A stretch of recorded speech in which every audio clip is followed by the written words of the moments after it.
Hi guys, it's Floz and this is Floz's Corner, where I talk about mostly cross stitch, but sometimes I might also show you other things that I enjoy doing. In today's video, I'll be showing you what I've been up to for the month of April. If that's what you're interested in, then keep watching.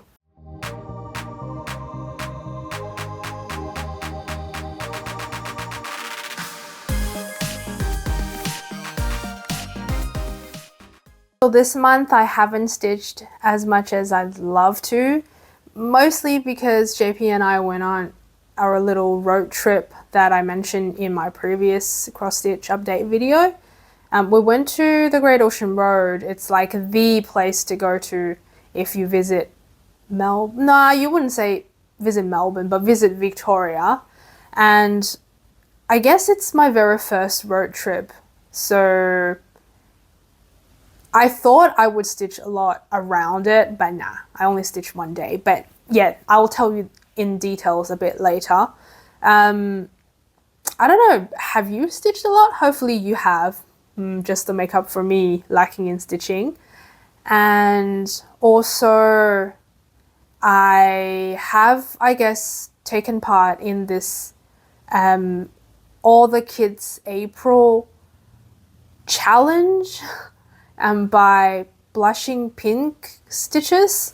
So I will also tell you a little bit more a bit later when I talk about my whips. As usual, my cross stitch update videos will be divided in different chapters, and I will talk about budget or haul if I have any, and then whips, and maybe stitching plans or filming plans, and then life update.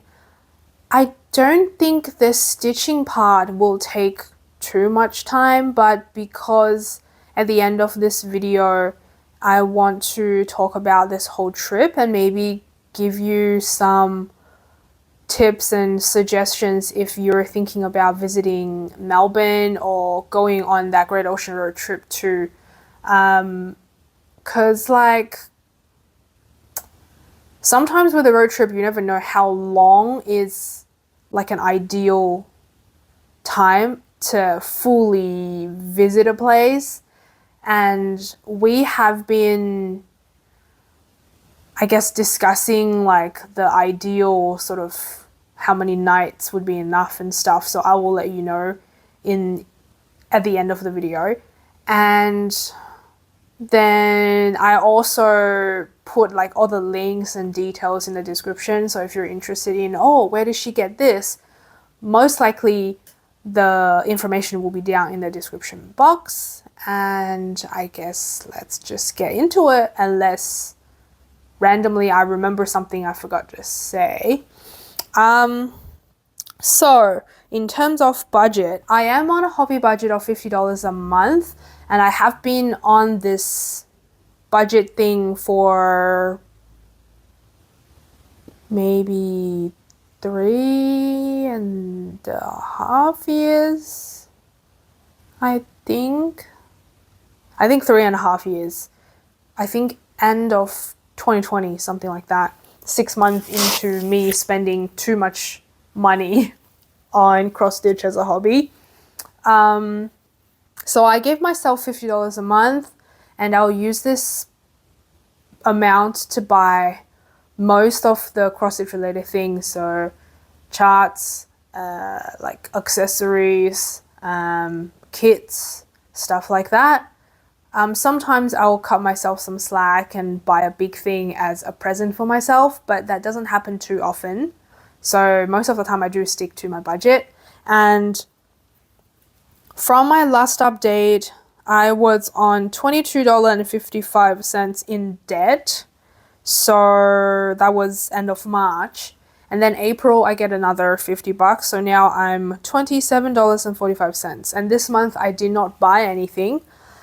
However, I realized last month I forgot to show you something that I was gifted to. Now, if you haven't watched a lot of my videos, you might not know this, but I am in this like cross stitch meetup group, and we tend to do a cross stitch meetup once a month on a Saturday. It tends to be like the first or the second Saturday of the month. And at the start, I think there might be maybe 6 or 7 ladies that regularly show up. And then as time goes by, it just gets more and more popular. Now I feel like we regularly get about 10 people. And yeah, you pretty much just talk and stitch. You can talk about other things, or you could talk about, you know, what you're stitching or what you want to stitch or what you want to buy. You could even tempt other people to, you know, buy the chart or whatever by this person. All kinds of things happen during the meetup. And last month I forgot to show you this fabric that I got from Tanya. She just brought like a pile of fabrics that she said she would never use, and then just get the ladies to pick out what they want. I picked this gorgeous mottled pink fabric. It is a 32 count even weave, and it's hand dyed by Chromatic Alchemy. I don't tend to buy a lot of fabrics just to have in my stash.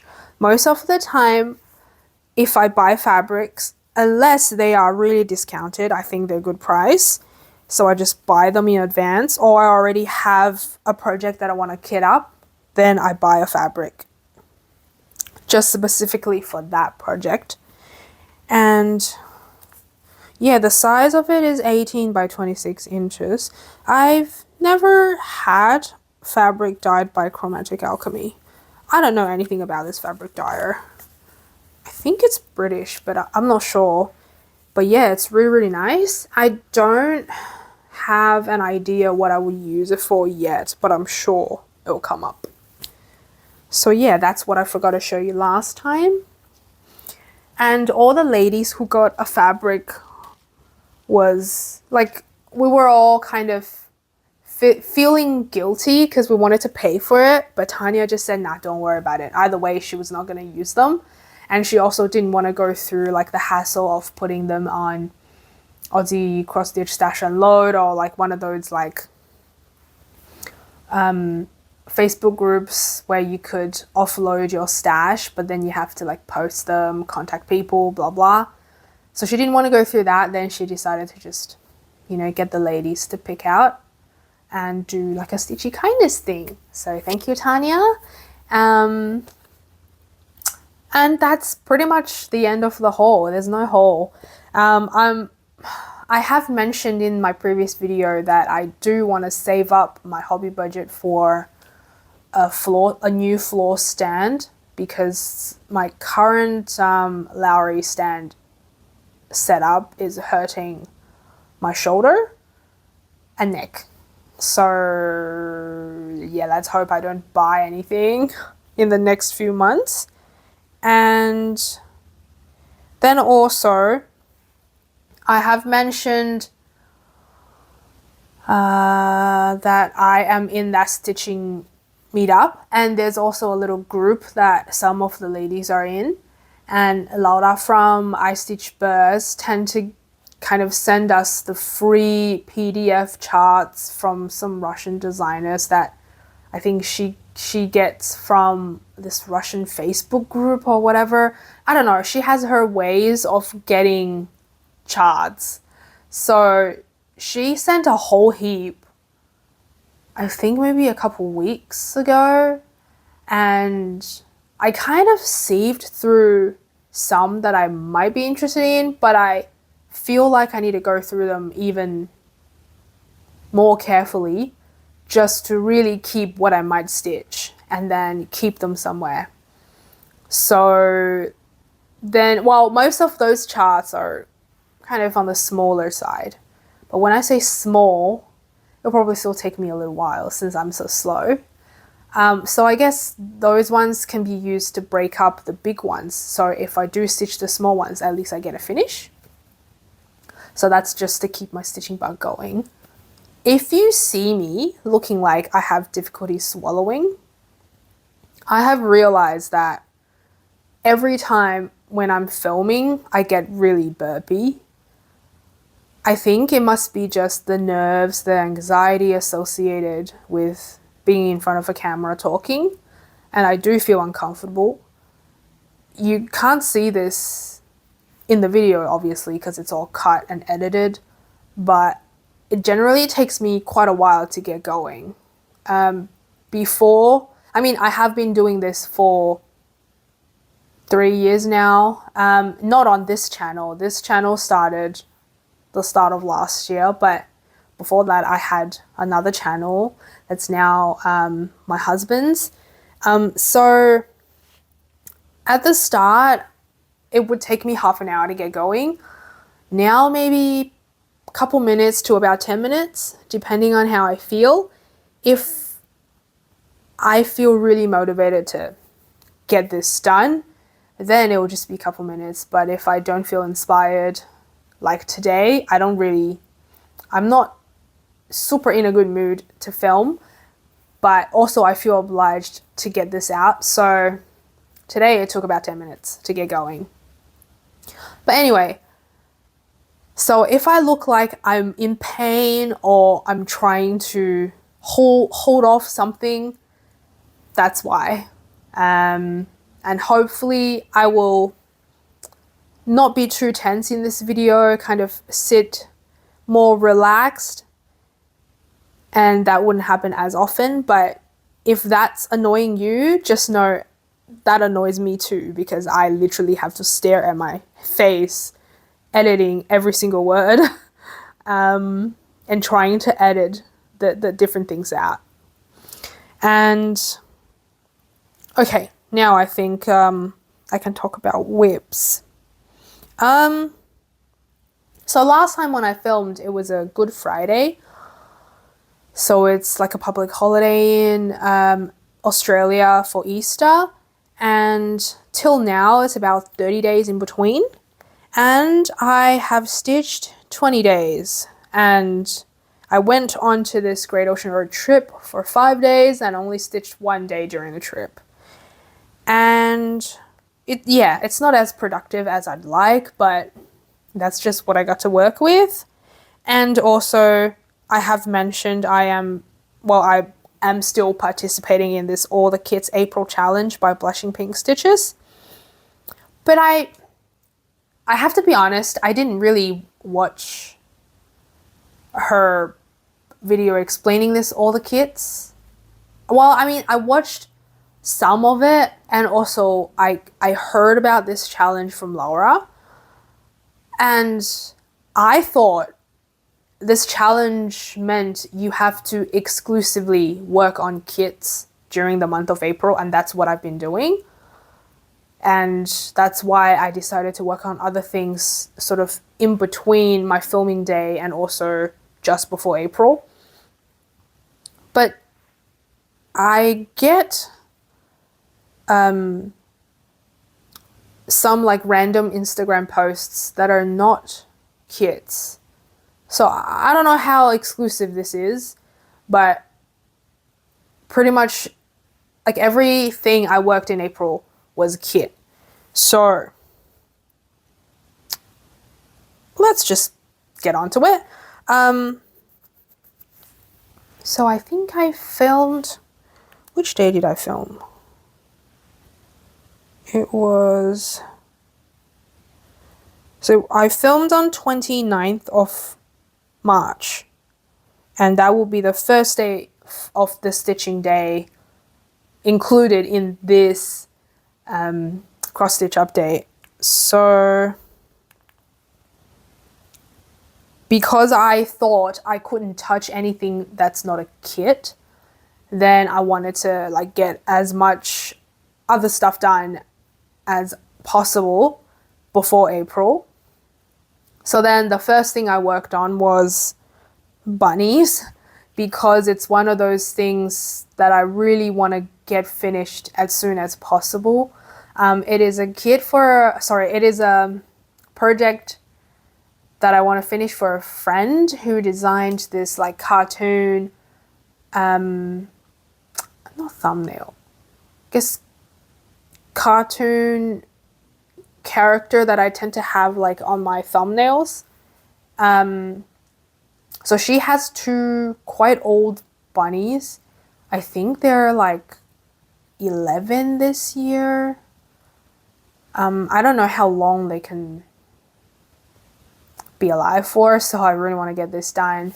And the best case scenario to gift it to her before the 2 bunnies pass away. So bunnies is my focus piece. I will put the preview here. It is a PDF chart by 𝐸𝐴𝐻 Designs, I think, on Etsy. And it was, I guess, designed as a full coverage if you want to. So the background is like a cream color, but I'm not doing it as a full coverage. So I'm just doing the wreath and the bunnies. Now, I guess we just go straight on to showing you. This is what it looks like. I might need something at the back. So this is what it looks like right now. I didn't stitch on it too much, and I'll put a comparison photo next to it because I only worked on this for 2 days. So the Friday and also the Easter Monday, and altogether 3 hours and 15 minutes. Last time when you saw it, it was at 51.1%, and now it's at 53.3%. And I did 440 stitches. That's what it looks like right now.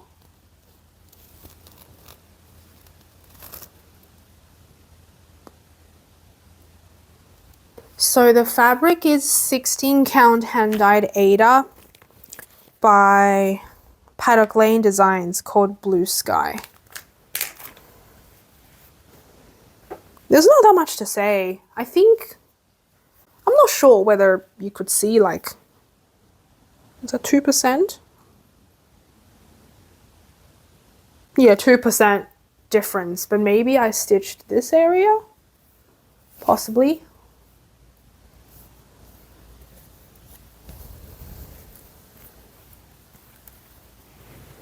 And then the next thing I worked on was Spring Will Come by Artisy. The artist was Vitas. It is my very first and only purchased Artisy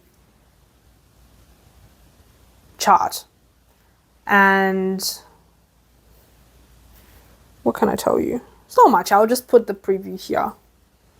I've only worked on this one for 1 day. It is a like largish project, and it's loaded on the quantum frame, and this is where I'm up to, and I'll put the comparison photo up there, I guess. Oh, maybe left to right might also work. I'm not sure.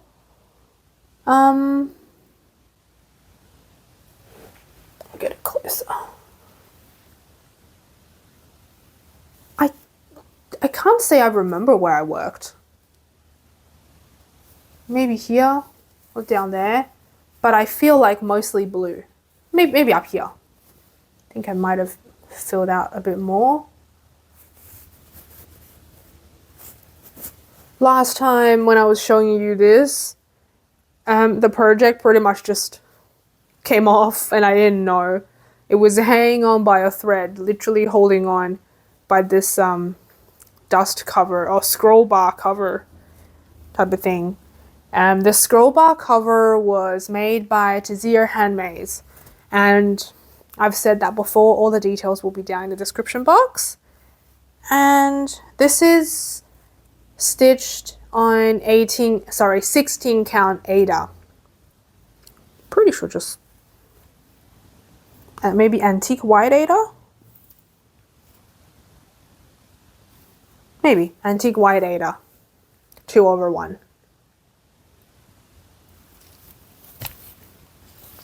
Put it aside. And yeah, I've only stitched on that one for one day, and that day I stitched pretty much 5.5 hours. So last time when you saw it, it was at 13.4%, but today is, right now it's 14.3%. So I did 563 stitches. So those two were what I worked on for the 3 days just before April. And when April rolled around, I started on Winter Cabin. Now, Winter Cabin is a kit by Dimensions Gold. So it's a Dimensions Gold collection kit. And I bought it cheap on Amazon because Laura told me it was on special at the time. And after we both purchased it, it went dirt cheap. It went like $12 or something. So we possibly bought too early. And we both started that kit together during Vic Stitches retreat last year. And so that would be what, start of May? I'll just, and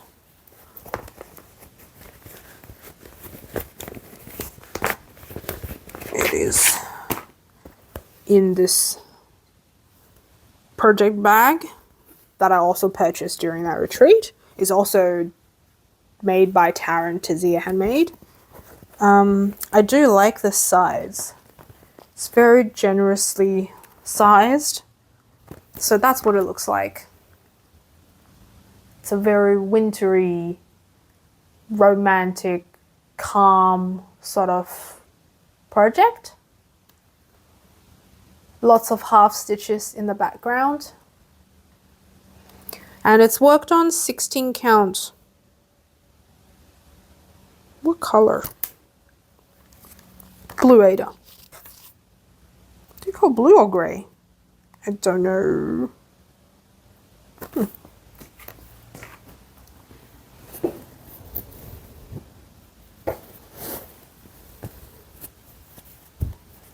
And this is where I'm up to.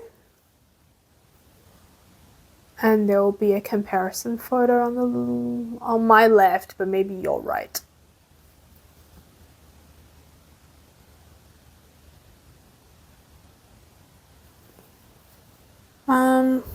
I worked on this one for 7 days. And altogether 17 hours. And I'm actually working on this on Cross Stitch Saga software, so it tracks all the stitches and I can accurately mark off and get a percentage of how much I've done. Last time when you saw it, it was 18.3% and now it's 21.7%. And apparently I did 1,592 stitches, but can't quite tell, hey. Last time when I showed you, I literally do not remember where I worked on it. And I was saying, oh, I worked on this area. And when I was editing, I realized I actually worked on this area, but never mind. This time, I'm pretty sure I was very much enjoying this non-Christmas tree, but Christmas tree looking thingy. It's literally just a tree covered in snow with, I guess, different colored lights. It looks really nice because when you're in the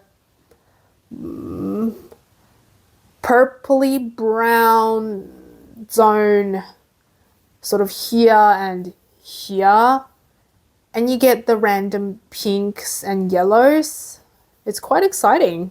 Oh, there's orange as well, I think. Yeah, it's a bit of orange there too. I don't remember whether I extended this, but I definitely did some back stitching on this tree. And maybe filled out a bit here. So yeah, really enjoying this one. The only thing is, at one point I said I was really enjoying half stitches. Now there's so much half stitch. I'm getting a bit bored.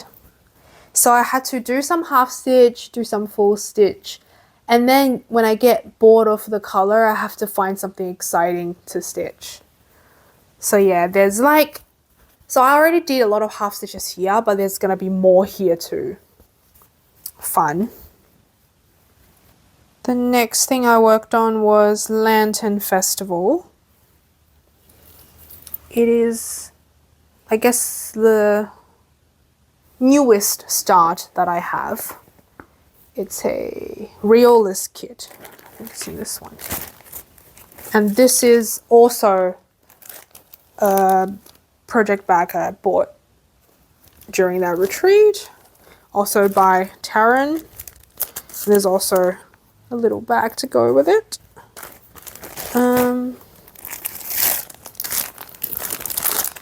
This is the preview. It's a very Chinese themed kit. Now the super Chinese themed projects are very hard to find because when they say Oriental, they meant Japanese. But this one is quite Chinese, which is why I didn't hesitate too much and just purchased the kit when I saw it. I think it was like, it's possibly like a new kit that Realist has. I feel like I only saw it maybe this year. It is stitched on 14 count black. Lots of half stitches with 1 or 2 strands of threads, and you get full stitches with 2 and 3 strands. And I do use this, like, what is it, light pad to stitch it, because I tend to stitch at night and it gets a bit tricky seeing the holes when it's at nighttime. And how many days did I work on it? I worked on this one for 6 days. And I'm up to, yeah. And I also did some back stitching as well. Oh, put this at the back. So I am stitching the lady's face, although because it's not fully finished nor back stitched, it looks a bit scary. And there will be a comparison photo next to it as well. So the 6 days I stitched just over 8 hours. I do leave lots of tails because, I don't know, I don't tend to like wasting threads, so my tails tend to be shorter, and sometimes they're so short that I can't quite tuck them in properly. Then I just end up, I guess, parking them somewhere, hoping that the stitches along the way will anchor this, and then I'll get rid of it. It doesn't make the project look very nice for a time, but afterwards will be fine. But yeah, so there's a lady. I backstitched a little bit of the headpiece, so that's backstitched, and like the stars and the lanterns here on the building, and also a lantern here. So I did some.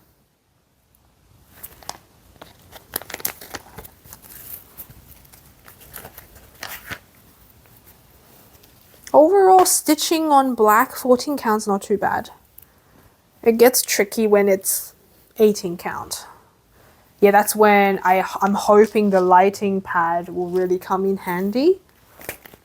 And then the next one I worked on was Scrap, Taddy and Pip. And I don't actually know. So it's by CWOC Stitch.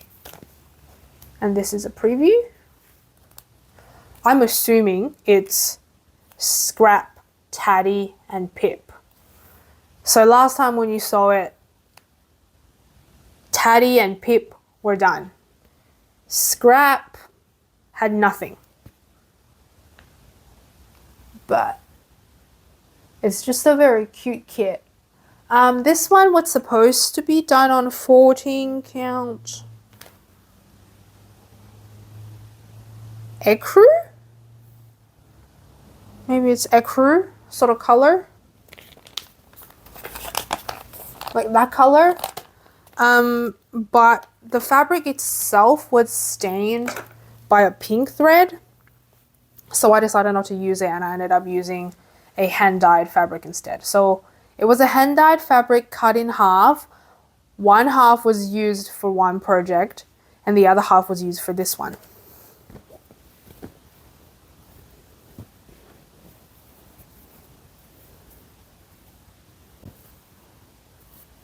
And it looks like this right now.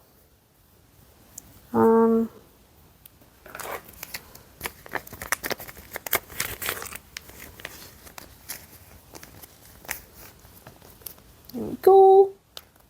And I'll put a comparison photo next to it too. The plate, or whatever you call it, is completely, well, the cross stitches are completely done. I haven't done any back stitching, and Scrap, I guess if you squint you could kind of see the outline of Scrap. It just so happens that my mother-in-law's dog is called Scrappy, so once it's done I'm thinking to finish it in a way that she can display or use it or something. So it will be her gift. But yeah, without backstitching, if I put it a bit further away, you can tell that's a plate. But yeah, the overall color scheme is so different from the preview because the preview shows everything is so white. I don't understand why. Why do you make things so different? It's so misleading.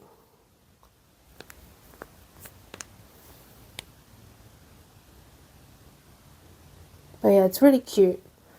I'm hoping I can finish this one next time when I see you.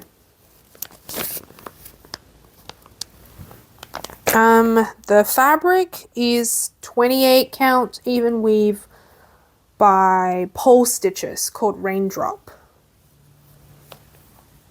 And yeah, I'm doing a 2/2. And I stitched this one for 5 days for 10.5 hours. I guess you won't say this is a big project, but it's just one of those things where I thought it wouldn't take long, but it always takes longer. So I always overestimate how fast I am. I'm just a slow stitcher. What's that?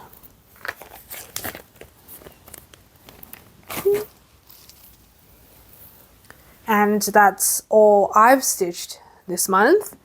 And hubby also stitched one day of his Mighty Samurai during the trip, and yeah, we were stitching together one night. All right. Big boom.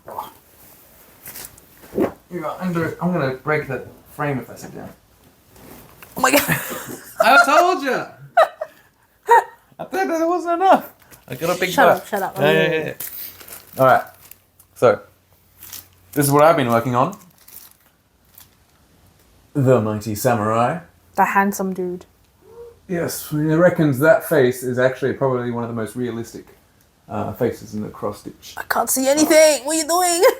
Well, you're not meant to see it. They're meant to see it. But that's a good face, right? Yeah. It's a very good face. And a peacock, if you didn't notice. So, what have I done? Well, For a day? for not even a day. We were at Port Campbell, stitching away. It was like two Let me hours orientate and this something. correctly. Yeah. I think that's the yeah. There we go. So, that is up here, that bit there. Just the sash and a bit of the sword. But it's coming So together. you only did the black. Yeah, so that black I did more of. That's some of the inside of the sleeve. To just, just here, hanging from the...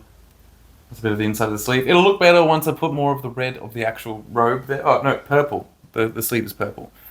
Oh, I should do that, because I haven't stitched any purple. That would be a nice change.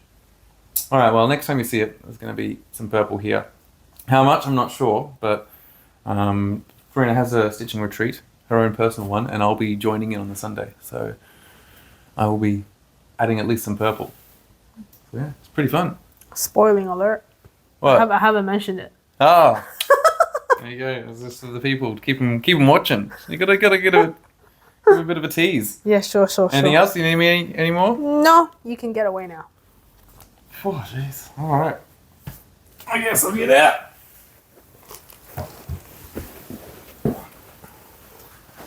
Jeez, you didn't even put it away. Oh, all right. Oh, well, No, wrong don't one. put it Wrong in there. I'll one. get Yeah. really confused. Me too. There. Thanks. Bye. Bye-bye. Okay. As JP have mentioned, I am thinking about having my own stitching retreat at home.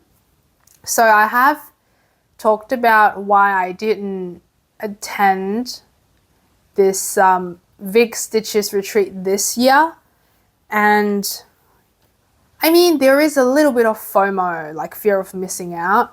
So I guess then I was like, oh, maybe I could do a little retreat by myself at home. I just try to minimize whatever I need to do on that weekend, which is next weekend, by the way.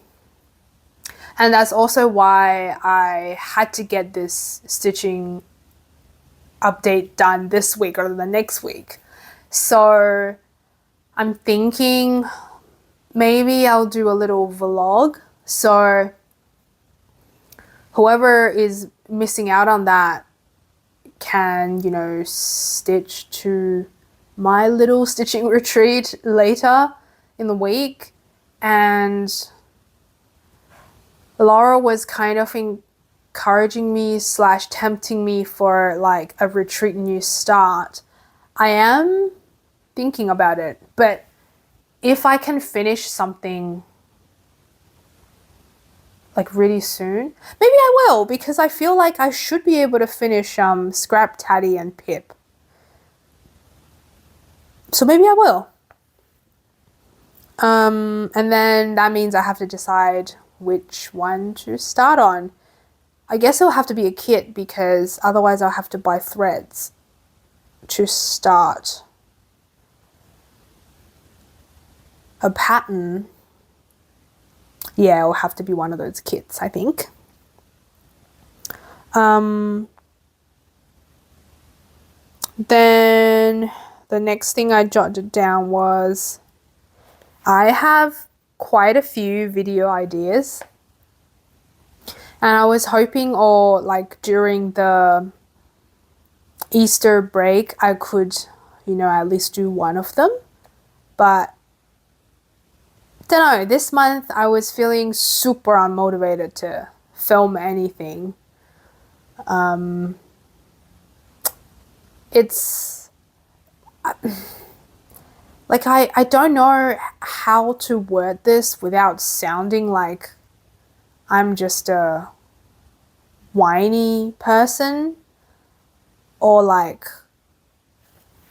I don't know, I'm just very dissatisfied or something. But I feel like my motivation is kind of closely tied to how well my videos are doing.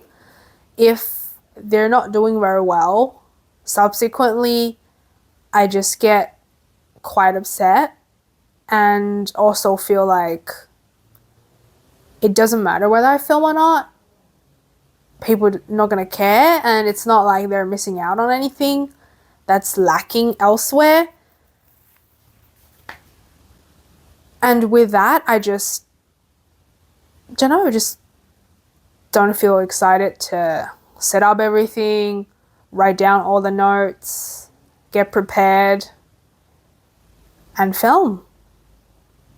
And yeah, this video was sort of like I had to force myself to sit down.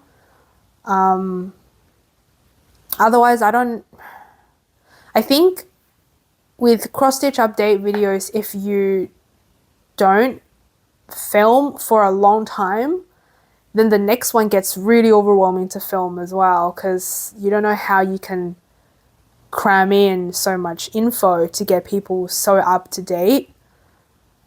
So yeah, it's just one of those things. But maybe give me time, then I'll feel better. But if this kind of, I don't know, this kind of mood is still going on, then I guess baseline, I will just do my cross-stitch update video and rest during the week, during the month, and see how I go. Also for like May, I want to fully finish my coffee break, and that's, did I finish it? I finished it the end of last year, but I haven't framed it or anything. And this is what it looks like. Now, lucky, unlucky, I don't know. It's pretty much just an A3 size, so it's quite large. Which means if I wanted to get it professionally framed, it costs a lot, just because the frame is quite big. But because it's A3, it's possible to find the exact size frame for it. So today I went kind of looking for a frame in the like Asian $2 shop. I was hoping for like a coffee or dark brown colored frame in A3, but they don't have it. So I ended up settling for just this color.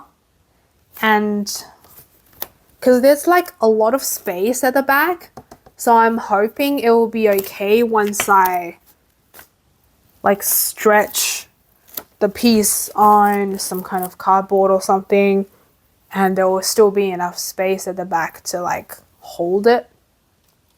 So we'll see how that goes. And if I manage to finish Scrap Tatty and Pip in May, I'll have to think about fully finish that too. I'm kind of hoping to finish it in like, do you call it like a serving tray? So somehow it will have to be like similar size to the project, and also I don't know how to like create a layer to completely cover the project but make sure it's so transparent that you can still see it. But then you don't really want any spill to dirty it.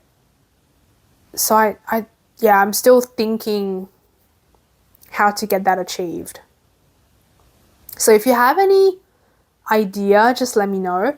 I know on Etsy there is one shop that does like acrylic tray that has like this inserted bit for your projects. But I only remember seeing it, and I don't think I looked into it that much or try to compare the size. I know it's really expensive and there's like a leading time because they literally have to make it for you. So I guess that's one idea. Another thing is my mother-in-law's birthday is in June, so it would be nice to get this done before that. So it's kind of time sensitive as well. So I'll see how I go. Then I think that's pretty much it. Oh, and in terms of like stitching plan, I have said I want to finish the doggy project, and I also need to focus on Bunny again because it missed out on the whole April and I need to catch up. And I don't know. And I normally work about 4 projects per month, so I still have 2 more to work on. I'm thinking maybe I'll continue with that winter cabin because it is really fun to work on. And if I can be bothered, maybe some small will come, but we'll see how I feel.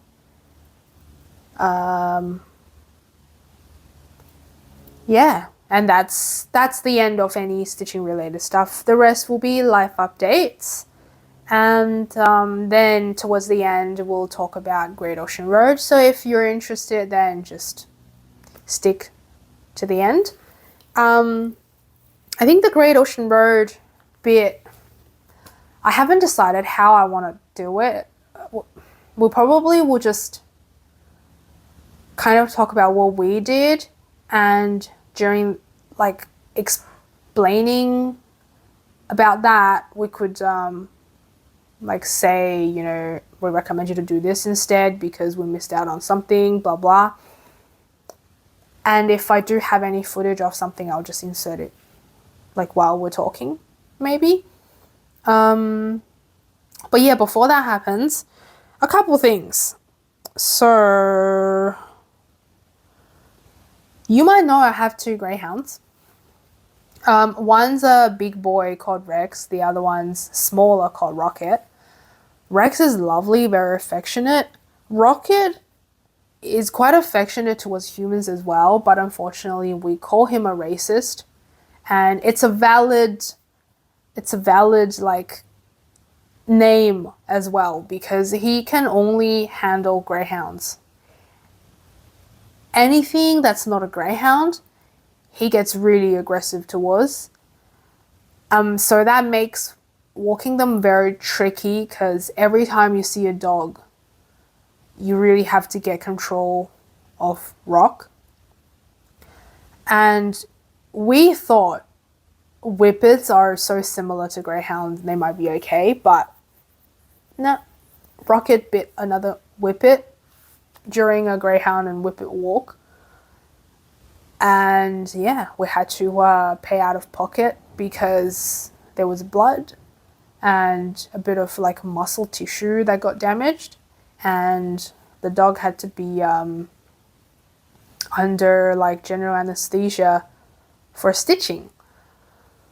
Well, I wasn't there when that happened because it happened to be raining, and I hate rain, so if I can get out of not walking in the rain, I would do so. But yeah, that happened. So next time if we do that walk again, he needs a muzzle, definitely, because he cannot be trusted. And then the last, no, actually it's April, right? No, I started end of March. I tried this like farmer's veggie box type of thing. I'm sure you would have got an ad or 2 on all the social medias.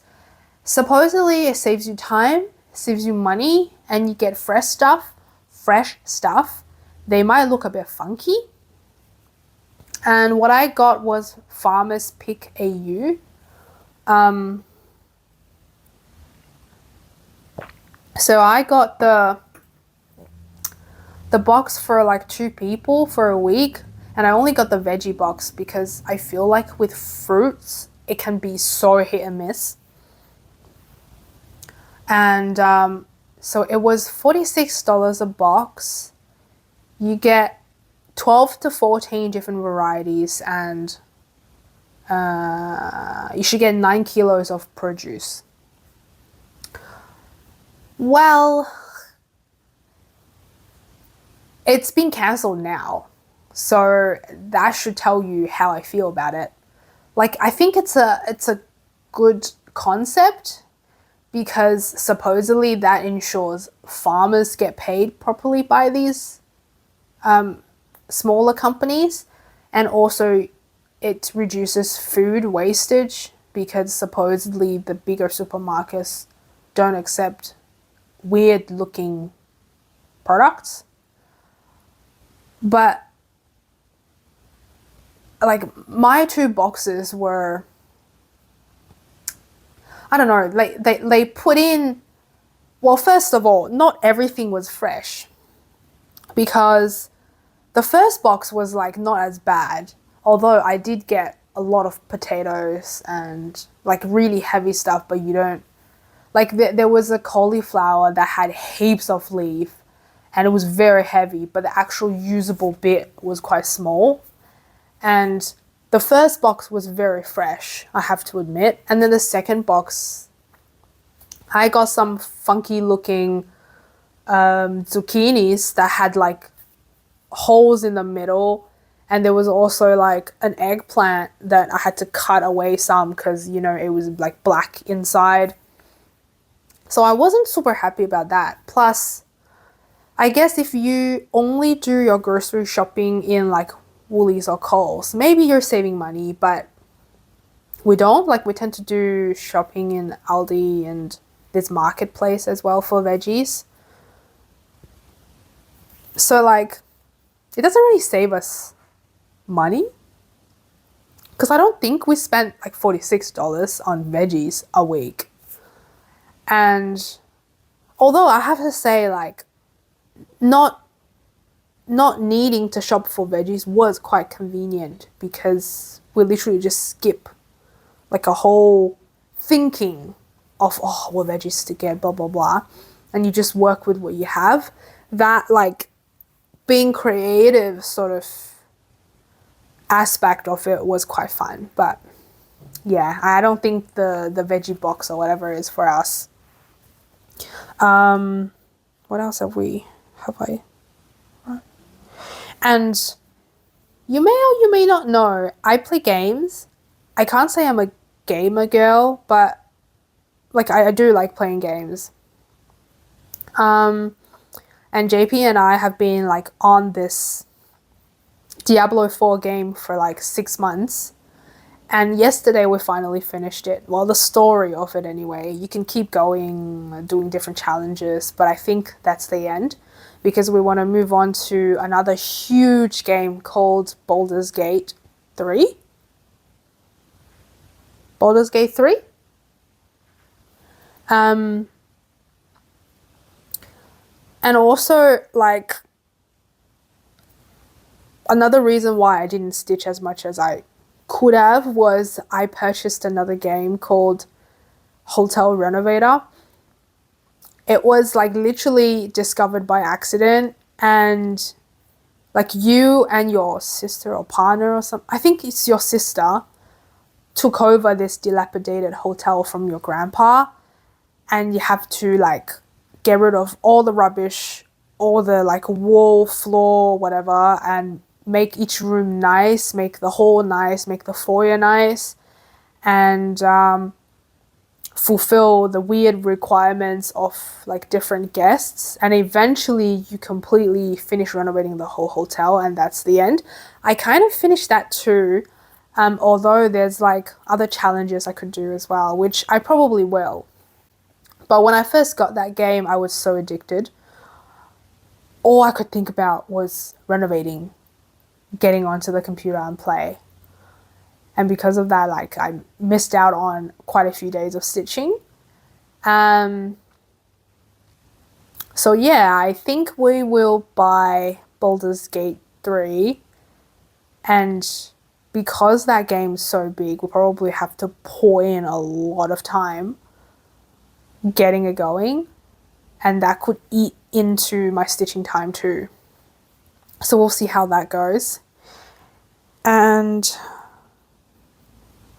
I think that's it. Then I guess it's time to talk about the Great Ocean Road.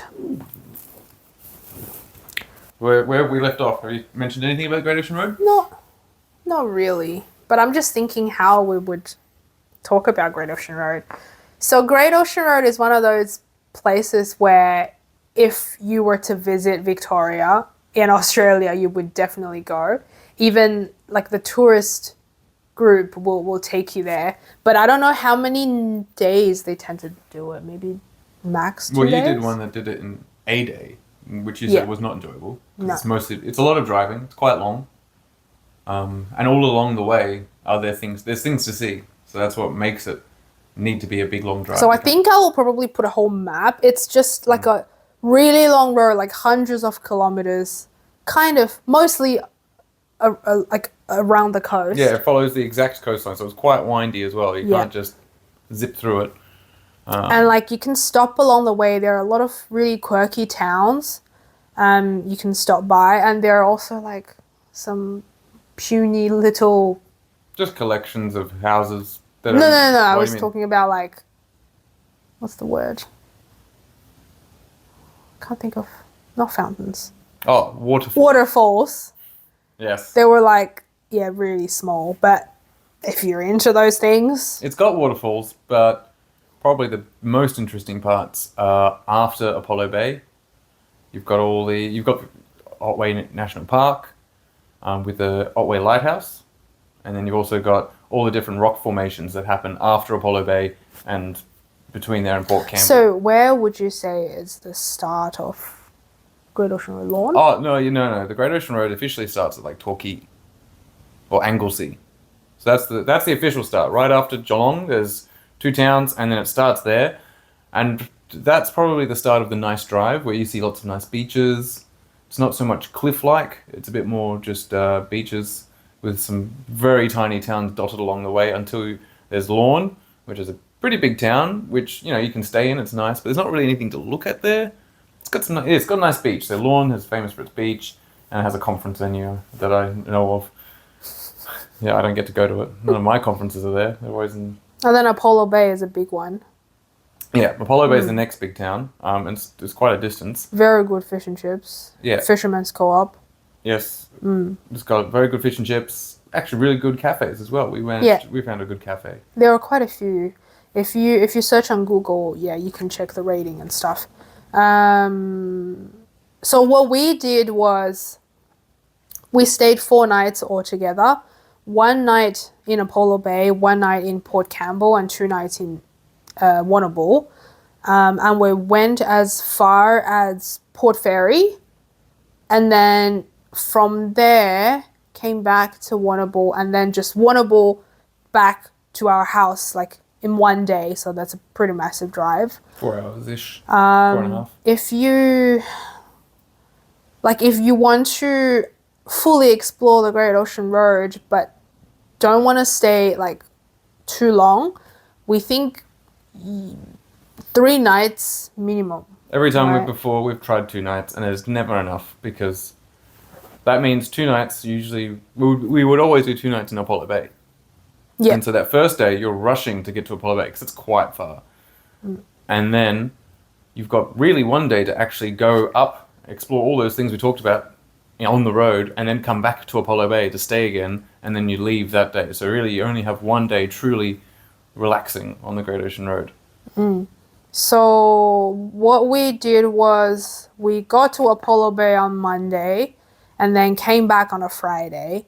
So what's interesting was Apollo Bay, if you're interested in fish and chips, Fisherman's Co-op, Monday does not open, okay? It's not open on Mondays. We didn't know that. We probably should have checked, but we didn't know that. We can't change our booking. Like, Apollo Bay is the first town that's worth staying at. And then the weird thing is, on Tuesdays, a lot of cafes don't open in Apollo Bay. Who'd have thought? Tuesdays. So we're probably stayed at the worst time. Well, it's only because the cafe we want to try. There's only one cafe that's on a rooftop in Apollo Bay, which I'm sure would have been a lovely view. Well, I also checked some of the other cafes. They also didn't open on that Tuesday. So Quiet day. So I guess if you want to go and you're thinking about staying in Apollo Bay for the first night, do it on a Tuesday. Don't do it on a Monday. Yeah. Because that would be a lot better. So we drove early morning from our end, so the southeast Melbourne, to... Where did we go? We had to go straight to the treetop. Yeah, because the treetop also doesn't have anything. Oh no, it's fully closed on Tuesday. So it would have worked out much better if we could do that Tuesday, but now we had to do that like straight out. We drove straight to the Otway Treetop Adventures, which is actually quite difficult to get to because it's nestled right in the mountains. So I actually have motion sickness. The normal Great Ocean Road drive, as long as you don't do it like too friskily, it's okay. But that Otway drive, that was bad. Yeah, you're winding around the mountains. Like the roads are so narrow, you're thinking how 2 cars could fit. Lucky we only had... I think we only saw 1 car. 2 cars. Maybe 2 cars. Oh, on the way back there's another one. Maybe it's the same, I don't know. Could be the same guy. Yeah, just a couple of cars sort of going, different directions. And JP had to sort of move towards the Gower side. So yeah, that drive was quite difficult. And if you don't go to Great Ocean Road like during summer where, it's always hot, any other time it's raining most of the time. So on that day it was just no rain, just constant. So you never know whether when you got to where you want to go to, whether it would be sunny for you or you'll be drenched. So it's very risky. Anyway, so we drove to the Otway Treetop. Our appointment was like 2:30 and we booked for the zip line tour. And we didn't know if you wanted to do that. There was also like a treetop walk thing that will be 1 hour to 1 hour and a half. So we should have got there earlier. Well, we couldn't have. To drive all the way. Yeah, it's pretty tough. So we missed out on that walk, but... But we got to do the zip line. So I have motion sickness. I'm also scared of height. But that zip line was amazing. It was really fun. So if you have like bigger kids and height doesn't bother you too much, like you won't faint or anything, I highly recommend you trying it out. It's not the cheapest thing, but it's not too bad. It's like $120 a person. And the whole tour is 2 hours. Yeah, and it's proper full-on tour, and you're up in the trees the whole time. Apart from getting the introduction. I think 6 zips. How many zips? Was it 6 zip lines and 2 bridges? Yeah. The zip lines were really fun. They get longer and longer. But I really hate the bridge walks because you need to look down and, not... Yeah. It's just a plank and then a whole, gap of air and then another plank, and it's all on a rickety bridge. So to prevent you from literally falling in between the planks, you just need to look down. And I didn't like that. But yeah, the zip lines were really fun. And when we got back, it was nighttime. Fisherman's Co-op didn't open. I got really upset.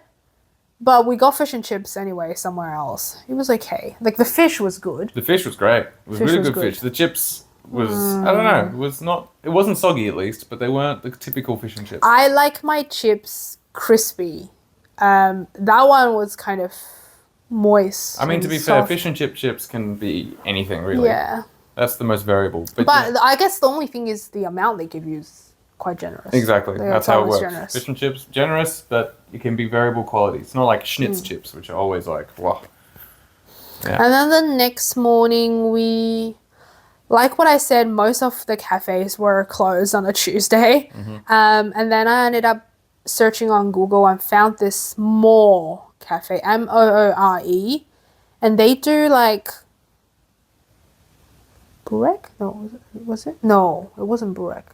No, but they do like Middle Eastern breakfast. So yeah, like za'atar stuff. And it's kind of interesting. So if you don't want the typical like Aussie breakfast, check that out. You're just a bit tired of eggs. It just has some nice alternatives. Mm. I had this like pastry thing that had, I don't know, had like spinach and onion and little bits of cheese in it. And it was fresh, I think. Oh yeah. She said she literally baked it. They just pulled it out of the oven Yeah. and I just saw it and bought it. But yeah, it was nice. Different kind of cafe and coffee was pretty good. Yeah, it was good. Yeah.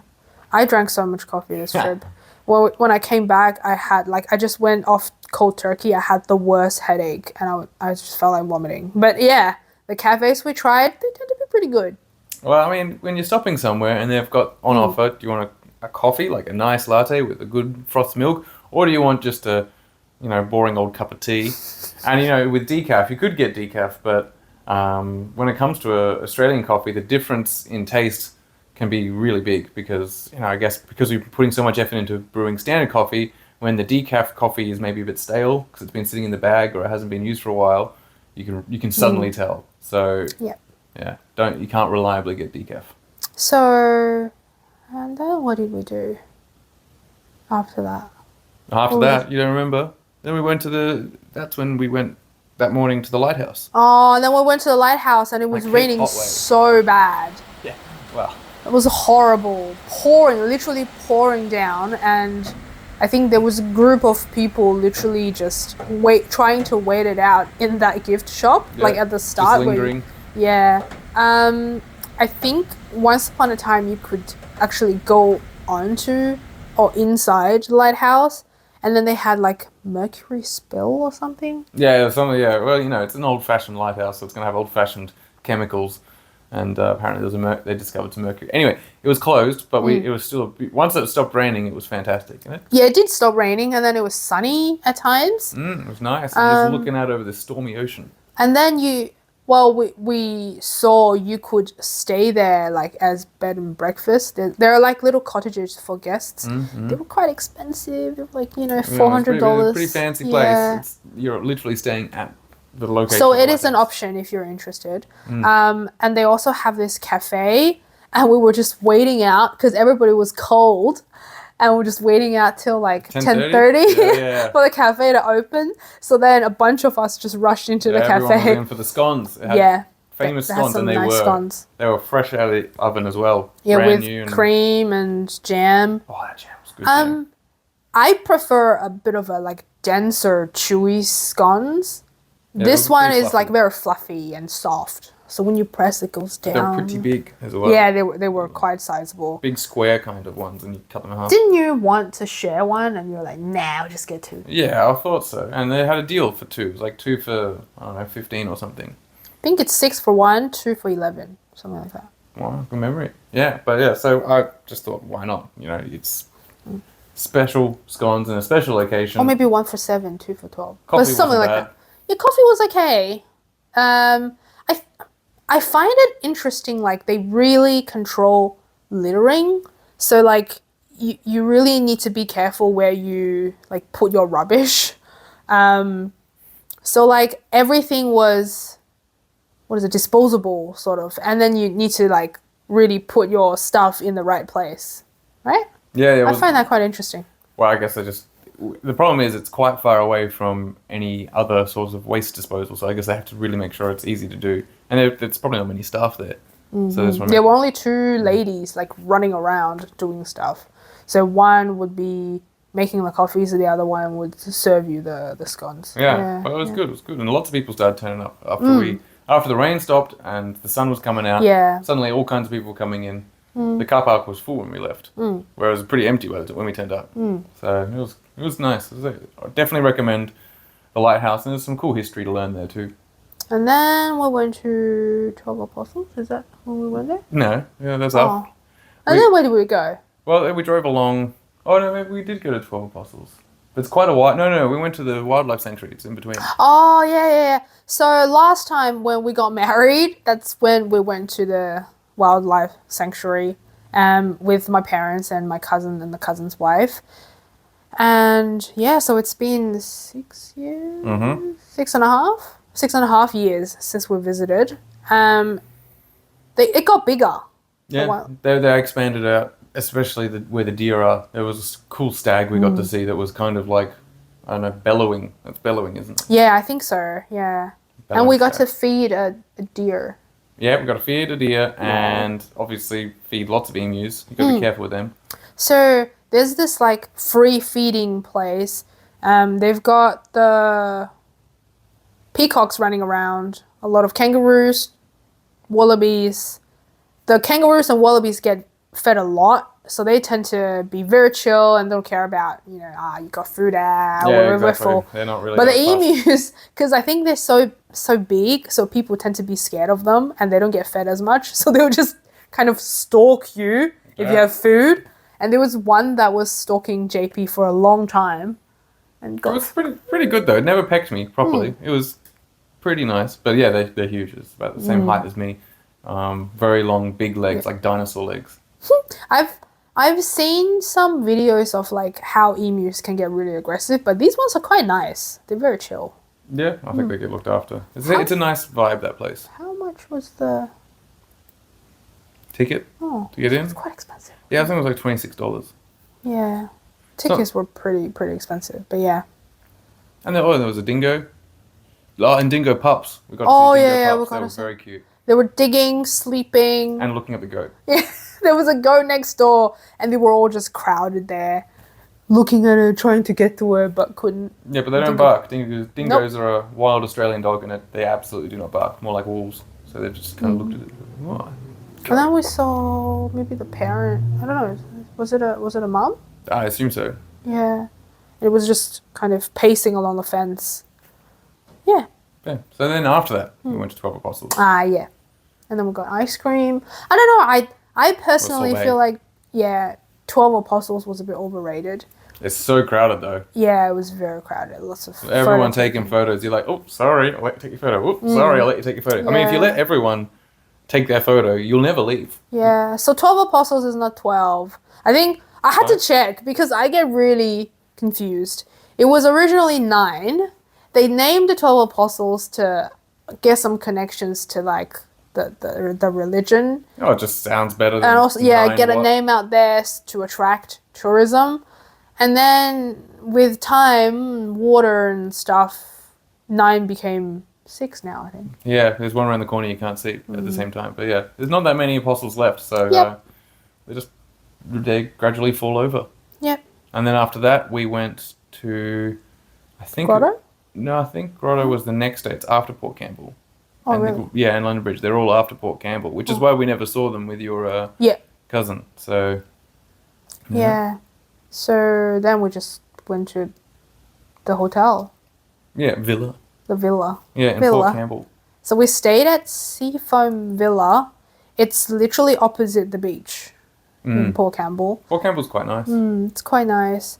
And we were thinking about like making some brekkie because eating out is nice, but I don't know, my GI tract is not super happy, so we thought, It's just all very rich, you know. When you go to restaurants, generally, they want to make it as tasty as possible. yeah.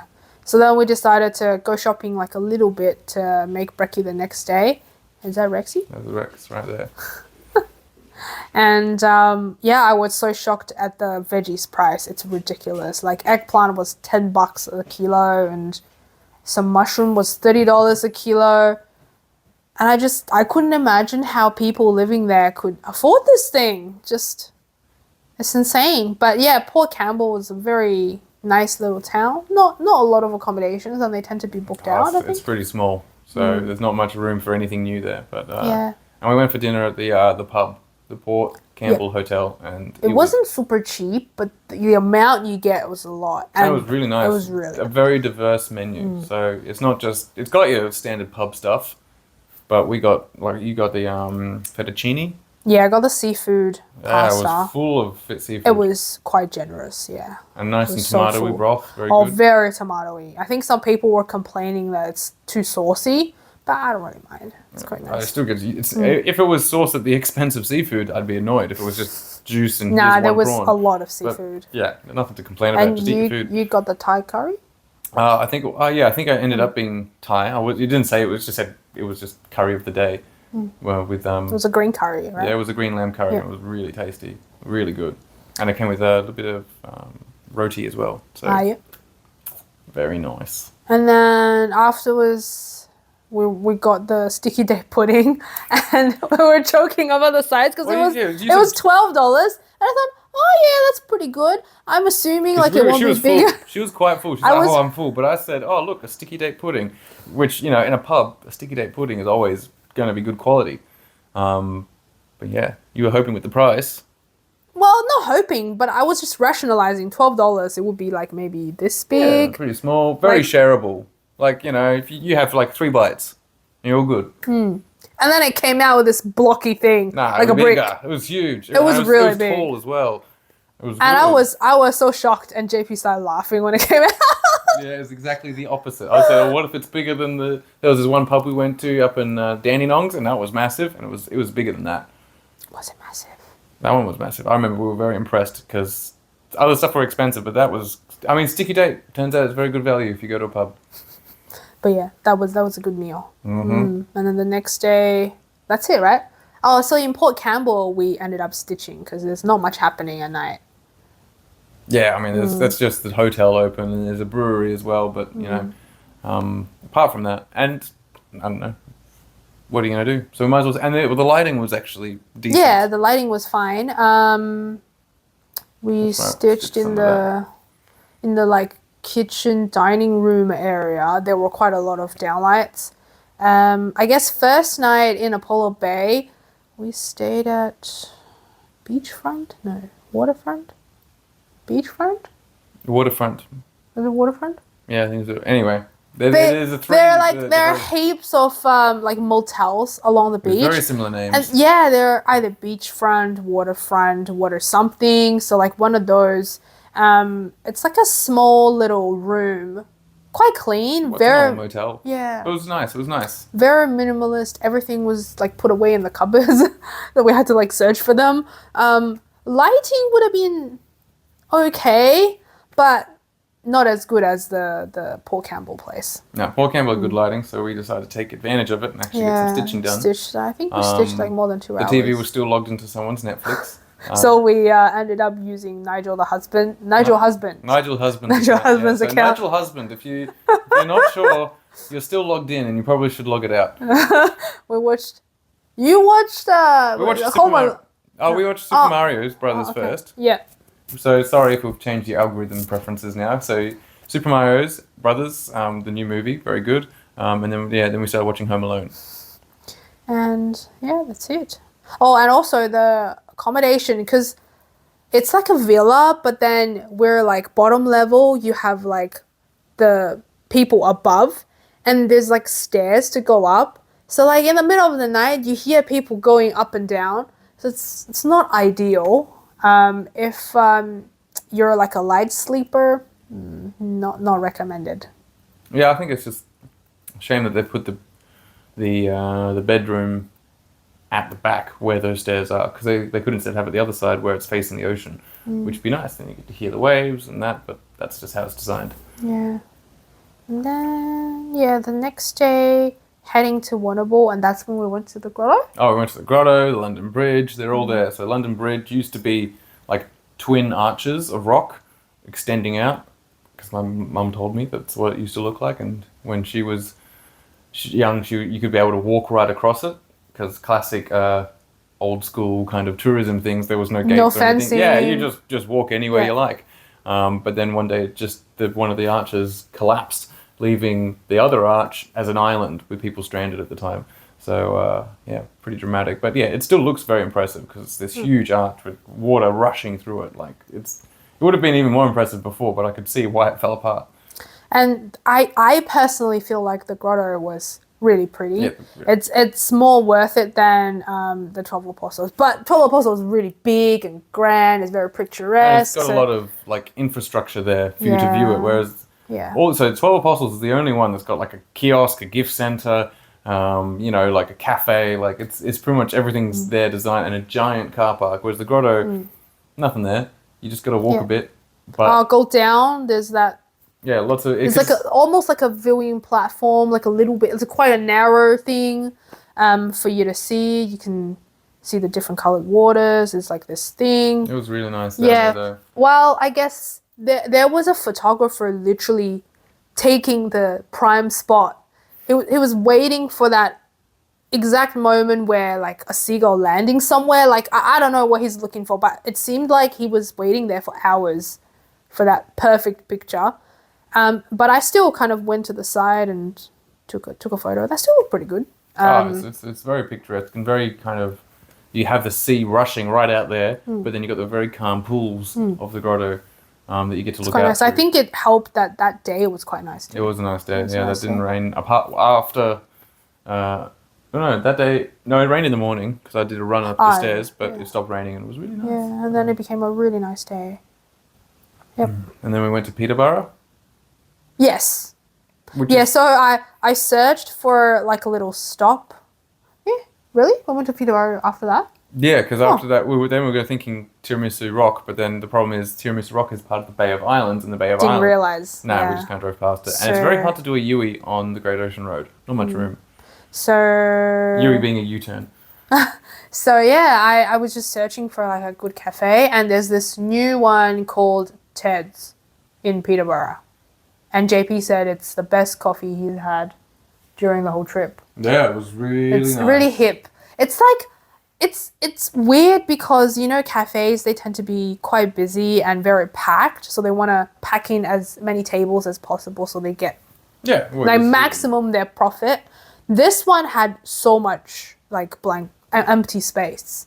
You've got like a table there. It's like huge. Then a couch over there. Yeah. There's lots of different kinds of seating as well, which was nice. You got like your normal cafe style tables, but then you got like a couch with a coffee table in front of it, and we were in like a little weird booth, so nestled away as well. So it just never felt like everyone had their own nook they could sit in, and people were like, there was a person studying there, and yeah, it just seemed like a cool little place, and good coffee and very good cake. Peterborough, otherwise, it's like a really tiny town. There's nothing there. It's just a couple of houses and a general store. Like there's not even a petrol station, so you have to keep going. And then after that, what did we do? Well, then we went to Cheese World. Because that's technically the end of the Great Ocean Road. Right. It was meh. Yeah, wow. Yeah, anyway, well, it's a cheese factory. You wanted to go because you thought maybe buy some cheese. I thought they would have bespoke cheese just from that cheese factory, and they may have, but none of the packaging of the cheese that they had on display really indicated that it was special. And I'd seen them all in like supermarkets, so maybe they were cheaper, but I didn't feel like, you know, sometimes you go somewhere and you're like, oh, I better spend money because I came to this place and it'll have the exclusive thing. But I didn't feel that compulsion, so I didn't end up spending loads on cheese. There were a lot of people like sitting down and eating it was a cafe, but because we had coffee already, so we just thought, it's nothing. Yeah, and we had a nice cake. We weren't really into needing anything else, so we just thought we'd continue on to Warrnambool. And then that's it, right? And then we just went to Warrnambool? Yeah, then we just went to Warrnambool and then went to the Flagstaff Hill. We went to Flagstaff Hill. Which is kind of like your preserved old-timey village setup. That's quite fun. Yeah. Yeah, we went to this chocolate shop. The lolly shop, I think it's Lolly called. shop. It's got chocolates though. Oh my god, it was so tasty. It's insane. Jars of different chocolates. And the prices were really low, maybe too low. We were saying old-timey, like $1 a jar. Each jar, you could get something out and it'll be $1. So it's like an old school kind of lolly shop. And the people working in the shops would wear like the old-timey clothes as well, so it's quite fun. Yeah, I mean they're not pretending to be from that time. Like, you know, you go to some other ones where they do a whole acting thing, but you know, at least it has the feel, and you're in this old-timey shop. But you can still pay by card, which is cool. So it's that's quite fun. That would last about an hour and a half. Yeah, we walked around the whole thing, eating our chocolates. Way too much chocolate. That was too much sweets. We did, yeah. And it's got stuff about like how people lived there and how people travelled there from England and all that and the whales, a lot about whales. And we got to see the Maremmas, which are the big dogs that protect the penguins at Warrnambool. So there's a movie, what is it called? Oddball. Yeah, so the dogs from, the same breed of dog and the same dog occupation. I think the actual dog, unfortunately, from Oddball is dead, but those breed of dogs, and they were very nice as well. So that was good fun. And then after that, I think we went to my mum's. Was that? Or did we do anything else? Oh, we went to the accommodation because we needed to drop some stuff off. And so this accommodation was like a heritage cottage. Everything was very old-timey. But clean. Very clean. Yeah. It's a 2-bedroom place, so technically you could have 4 people staying there. But you know, we only used 1 bedroom. It was cold. It's, Yeah, I mean, it hasn't got central heating. no central heating. They have this like cool fire like heater in the TV room, and then one aircon in the kitchen, but that's it. So the bedroom can get quite cold. What else? The location's pretty good. Oh yeah, it's Lighting atrocious, because like they had everything's old timey, right? So like you can't have super bright lights. So yeah. Yeah, but also really tall ceilings, like really tall, and then there's only one light in the middle of the room, and it's just sitting there. It's like a single globe. So like, what are you gonna stitch with that? Like nothing. Yeah, not stitchable at all. They do have this sunroom that's really nice. So I guess if it's sunny day, you could during the day. A sunny day, we want to be exploring. We don't want to be sitting down and stitching. Yeah. So unfortunately, yeah, it was not good for stitching. So not that you can really find that out beforehand. You can't really. I mean, I guess you could message them and just be like, "Hey, how's the lighting there?" You know, if you really want to. But it's okay. We got some stitching done on the trip, but not much. Yeah. Then what else did we do? Food? Yeah. So then we went to Proudfoot's, a very nice restaurant in Warrnambool on Hopkins River. I got a big Parmigiana schnitzel, chicken schnitzel, which I didn't have at the previous pub, but I thought I saw this one here and I had like pineapple and like some relish, and it was a bit of a different kind. It was really good. And you had the I had the steak. well, you got the steak, yes, the last one on there. That was all right, wasn't it? The steak was okay. Well, we tend to not order steaks in restaurants because we feel like it's a waste of money, because we can do steaks at home and it's not bad. And the few times when we did order steaks, we got disappointed most of the time. Well, especially when it's more of an expensive kind. But this one was alright. This one's alright. I did like the size. The side dishes were quite nice. Came with some veggies, had a nice sauce. Yeah, that was quite good. My mum got the bouillabaisse, seafood bouillabaisse. Yeah, I think so. It's a French dish, but my mum loved it. French soup thing. Yeah, it looked good. It looked like I had all kinds of stuff with it. And now I'm getting hungry thinking about it. And then that's the night done, and then we just went back home and watched some stuff. Home Alone, we finished it. And Strays. Yeah, so we watched the first half of Strays, which is a very, very very rude movie. So yeah, not safe for work and not safe for kids. And the next day was raining quite a bit. But we went to Port Fairy. I think the next day's weather is probably the most miserable during the whole trip, because it was so rainy, very cold. We did go to Port Fairy. Well, it didn't rain. We were lucky, pretty much. It was like in between raining, we got to do some walking around, try a cafe again. So you can see a theme. We're always having coffees. Yep. I can't remember what that's called, but I'll have the food and whatever, like pictures in places. And then afterwards, we went on the way back to Tower Hill, which is a crater. It's a former volcano. There's no even like dormant volcanoes in Australia. They're all absolutely dead, finished. But you know, they leave these giant, wonderful craters which nestle all kinds of nature. So this is a national park that's contained purely within the crater. It was really cool. And there were animals just freely walking around. They're so chill. We saw some emus again. We saw some koalas. Yeah, koalas. They snooze. They don't really do anything. And a fox, a very bold fox, hoping to get some. Very pretty. Barbecue. Just walking around, sort of waiting around because someone was doing a barbecue, and it was just like kind of getting closer and closer. They are a pest in Australia, but you can still respect that it's a beautiful looking fox.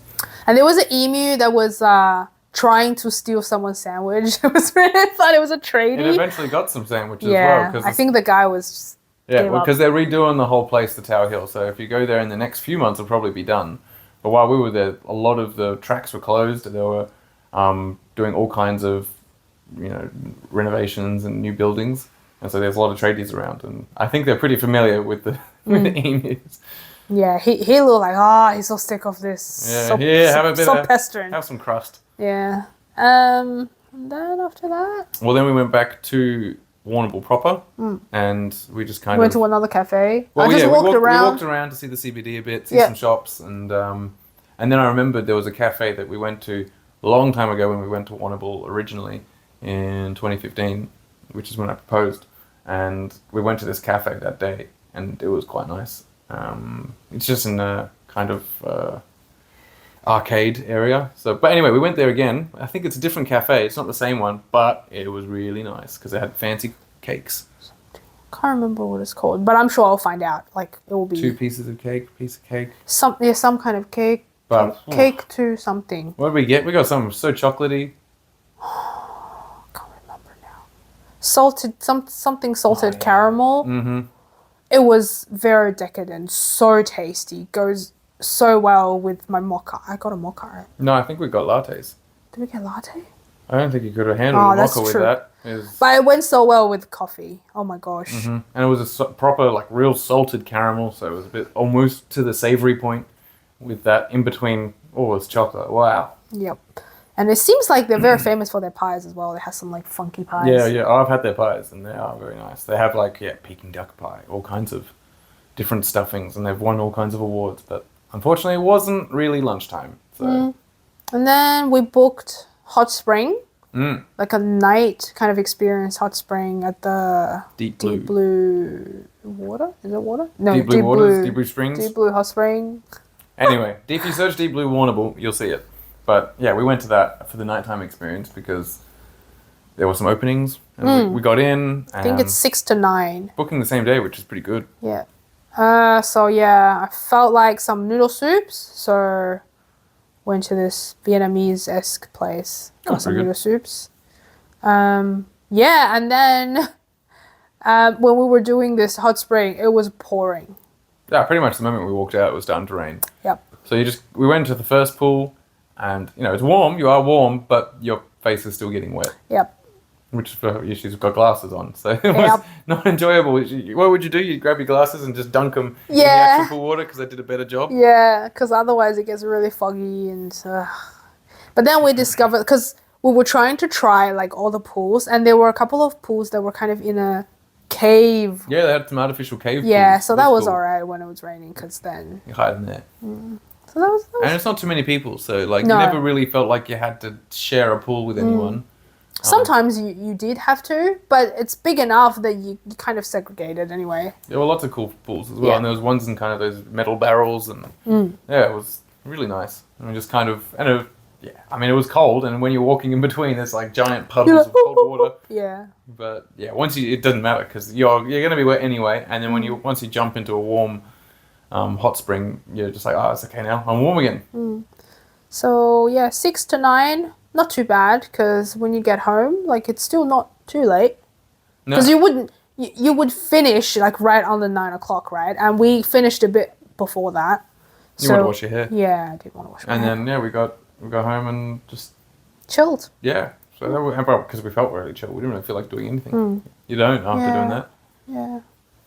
And then... That's the second night in Warrnambool, and then the next morning we just had brekkie with my mother-in-law. Yep, we went to the Pavilion, which is a really hip, I'd say, cafe right at the harbour front. We got to see horses galloping up and down.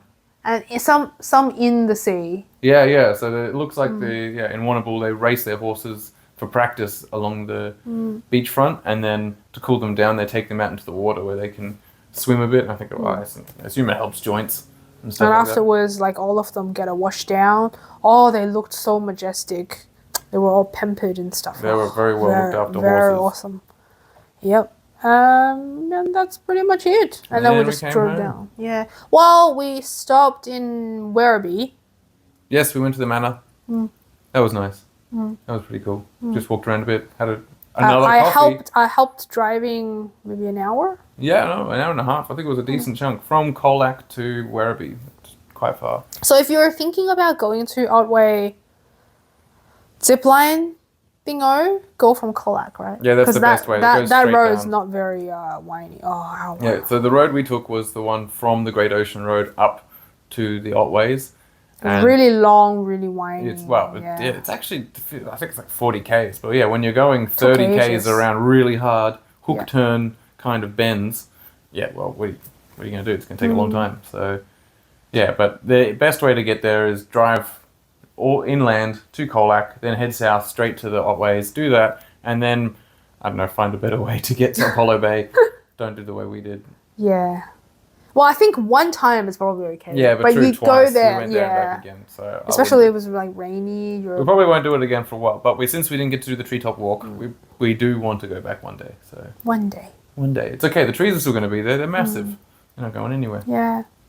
And yeah, that's the whole trip. And then when we came back, we picked up the dogs. And yeah, the whole weekend was very busy as well. Yeah, because then we did karaoke. Yeah, we did karaoke. We hadn't done karaoke for ages. It was really fun. And then the next morning we went to Daniel Market with like my friends. To show them just how cheap it is. And they agreed it was very cheap, but they didn't buy a thing. Yeah. But yeah, so that's the whole Great Ocean Road trip. So pretty much our suggestion would be 3 nights minimum. Just take your time. If it's 3 nights, didn't you say they could get away with 2 nights in Port Campbell? I think so. I think because Port Campbell is right in the middle of all the interesting stuff. And what makes Port Campbell really nice is it's that second half of the Great Ocean Road is all just cliffs with the interesting things like the 12 Apostles, the Grotto, the London Bridge, all coming off those because it's very rocky. So you have a lot of these rock formations. And then Port Campbell is literally in an inlet where the cliffs come in a bit. And it still feels like you're in the Great Ocean Road. So it's really, really quite cool. I liked it there. But the downside is it's really far, but you could get there instead of having to drive all the way along the Great Ocean Road. You could drive, like I said, to get to 𝐸𝐲𝐲. You go to 𝐸𝐴𝐻, you just keep going along and then go straight down. So then you don't have to do all the windy bits, get to see the cool stuff. And then maybe if you're feeling adventurous, you could drive back along the Great Ocean Road to take a look at the views. That might be a better way. And Great Ocean Road gets super busy in summer. Yeah, and school holidays, so we went just after the school holidays. Yeah, but it was still kind of busy-ish, which I was quite surprised. Yeah, I mean, there was more international people. Apparently Queensland has their school holidays 2 weeks after. So. Oh, I didn't know that. What else? So yeah, well, everything's way more expensive during summer, but then you do get better weather as well. And if you want to do it off-season, take your own risk. It rains quite a lot. So make sure, definitely 100% bring all kinds of raincoats. Raincoats is so important. Yeah, rain jackets, umbrellas, special pants if you want to do some walking. Yeah, because and make sure, you got shoes that can handle the wet. And make sure you bring a water bottle because you'll need it. Yeah, you'll get thirsty as well. Yeah. There's not many places you can drink water along the way. Yeah. So yeah, there you go. Well, so half this video has been just the Great Ocean Road. Pretty much, yeah. So if we got to this point, that's very impressive, would you say? I didn't waste time sort of oohing, eyeing a little bit, so yeah. But yeah, that's the end of this video, and hopefully I will see you right on time for the May cross-stitch update as well. I guess comment in the comment section how you like the video, whether you have visited Great Ocean Road, whether you want to. I have found quite interesting that a lot of people in Melbourne have not properly done Great Ocean Road because traveling within Australia is quite expensive. So if you had to do it, you would rather go interstate to see something different. But most of them would just go overseas. It's right there. It's right there. It's so close. But yeah, I've got lots of friends that have lived here, decades and still not done it. Yeah. So give it a go. Definitely recommend. And if you've got a cool drive in your country where you are, then let us know because, you never know. We might be there, and as long as it's not on the other side of the road, I can probably drive it. Anyway, see you next time. Bye. Bye.